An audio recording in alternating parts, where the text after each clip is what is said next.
The late 1960s were a time of extreme technological development in motorsport.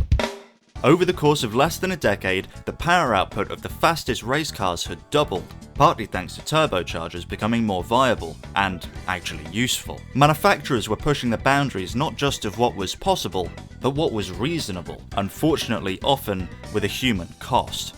No two cars sum up this period of insanity better than the monstrous Chaparral 2J and the deadly Toyota 7 578A. Buckle up for the battle of the Can-Am dropouts.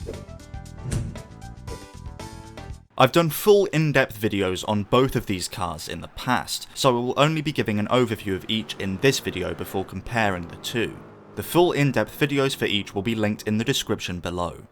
The year was 1970, and in Japan, Toyota was busy testing the newest generation of their 7 race car, the 800 brake horsepower twin-turbocharged monster that was the 578A.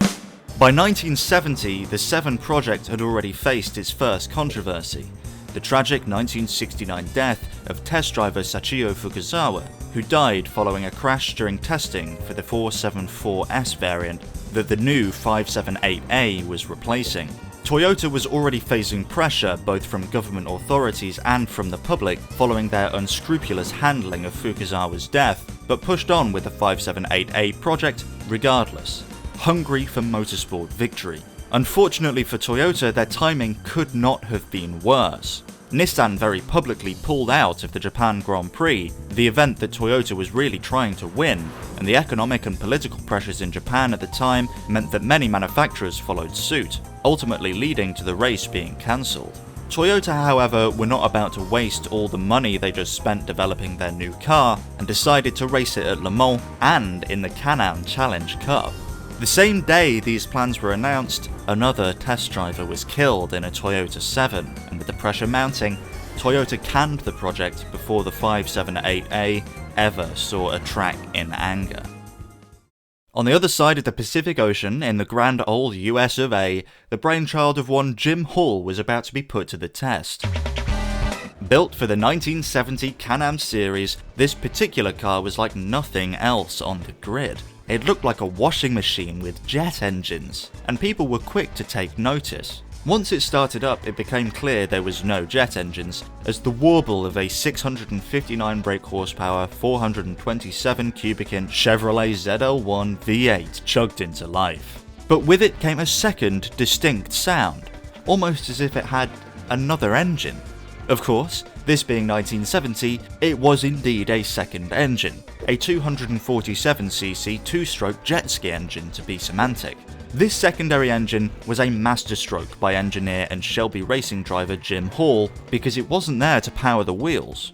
Keen onlookers noticed a flexible skirt around the bottom of the Chaparral 2J, which created a seal between the car and the road. That jet ski engine powered 2 substantial fans mounted on the back of the car, which pulled air out from under the car and forced it out the back. The system meant that for the first time, a racing car had downforce even when stationary, and as an added bonus, the exhaust supposedly created enough thrust that it could move the car at 30 miles an hour without the main engine ever being switched on. The same design principle was used in Formula 1 by Brabham in 1978 with the BT46, and was also used this year by the McMurtry fan car to break the Goodwood hill climb speed record. However, as is the way with so many outlandish designs, it was not without flaw. The car did compete in the 1970 season, setting some blistering qualifying times, but was ultimately kept from achieving too highly by a slew of mechanical issues. Unfortunately, twice as many engines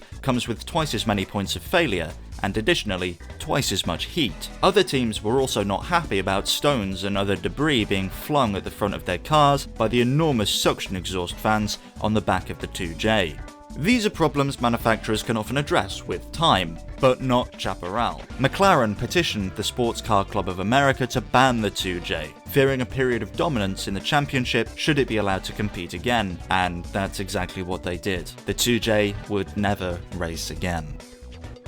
It's a real shame that the Toyota 7 never actually got to race against the Chaparral 2J, but that doesn't mean we can't compare the two. Starting with power, it's clear that the Toyota had the upper hand, boasting at least 150 brake horsepower more than the Chaparral, potentially more. It's hard to say because Toyota have never released a concrete figure for the 578A. That being said, I don't think it would be unfair to say that the Chaparral was likely far superior at putting its power down, given that the reason Toyota ultimately didn't compete was due to a crash caused by a loss of rear grip while exiting a corner. Therefore, from a drivability standpoint, I believe the Chaparral gets an easy win. That being said, while the 2J was a monster in the bends, the Toyota not only had 150 more brake horsepower, but a staggering 150 kilograms less weight than the 2J. I guess that's the price you pay for two engines. While of course it's hard to say which would have performed better in a straight line, I think it's likely that the Toyota 7 would have beaten the 2J in a drag race once it had found some grip. But that's just my take. Let me know in the comments which of these legends you think would have won in a real fight. For the full story of the insane and controversial Toyota 7, click the video on your screen now. Big thank you to Tyran GT Posting for providing the Gran Turismo footage used in this video. His channel will be linked in the description below. Thanks for watching and goodbye.